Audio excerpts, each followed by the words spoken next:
మీ జీవితంలో ఒక్క కోపం అన్నింటినీ నాశనం చేయగలదని మీకు తెలుసా? ఒక్క క్షణం కోపం సంవత్సరాల సంబంధాలను కూడా విరగగొడుతుంది. కోపం వచ్చినప్పుడు మనిషి ఎందుకు తప్పు నిర్ణయాలు తీసుకుంటాడు? ఈ ప్రశ్నకు వేల సంవత్సరాల క్రితమే సమాధానం చెప్పారు శ్రీకృష్ణుడు. మనిషి జీవితాన్ని నాశనం చేసే అత్యంత ప్రమాదకరైన శత్రువు బయట కాదు, మన కోపమే. ఇదే విషయాన్ని శ్రీకృష్ణుడు అర్జునుడికి వివరించాడు. క్రోధాద్ భవతి సమ్మోహః, సమ్మోహాత్ స్మృతివిభ్రమః, స్మృతిభ్రంశాత్ బుద్ధినాశః, బుద్ధినాశాత్ ప్రణశ్యతి. ఈ శ్లోకంలో శ్రీకృష్ణుడు ఒక గొప్ప సత్యాన్ని చెబుతున్నాడు. మొదట మనిషికి కోపం వస్తుంది.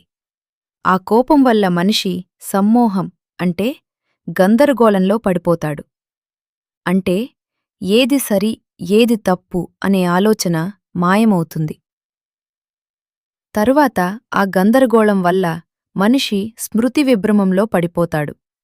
అంటే తన విలువలు, తన లక్ష్యాలు, తన సంబంధాలు అన్నింటినీ మర్చిపోతాడు. అలా జ్ఞానం పోయినప్పుడు మనిషి బుద్ధినాశనమవుతుంది.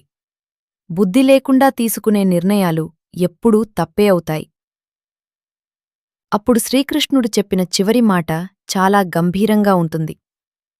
బుద్ధినాశాత్ ప్రణశ్యతి అంటే బుద్ధినాశనమైనప్పుడు మనిషి జీవితమే నిషి, జీవితమే నాశనమవుతుంది. మన జీవితంలో కూడా ఇదే జరుగుతుంది. ఒక కోపం వల్ల ఎంతమంది స్నేహాలు ముగిశాయి? ఒక కోపం వల్ల ఎంతమంది కుటుంబాలు విరిగిపోయాయి?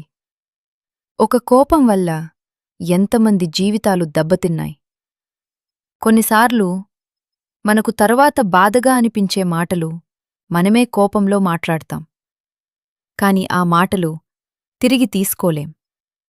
అందుకే కోపం వచ్చినప్పుడు తీసుకునే నిర్ణయం జీవితాన్ని మార్చేస్తుంది. అందుకే శ్రీకృష్ణుడు చెప్తున్నాడు, కోపం మనిషి శత్రువు, కోపాన్ని జయించినవాడు నిజమైన విజేత. కోపం వచ్చినప్పుడు ఒక్క క్షణం ఆగి ఆలోచించండి. ఎందుకంటే ఆ ఒక్క క్షణం మీ జీవితాన్ని కాపాడగలదు. ఇదే శ్రీకృష్ణుడు చెప్పిన గొప్ప జీవన సత్యం. ఈ శ్లోకం మీకు నచ్చితే జై శ్రీకృష్ణ అని కామెంట్ చేయండి. ఇలాంటి మహాభారత శ్లోకాలు తెలుసుకోవాలంటే మా ఛానల్ను సబ్స్క్రైబ్ చేయండి.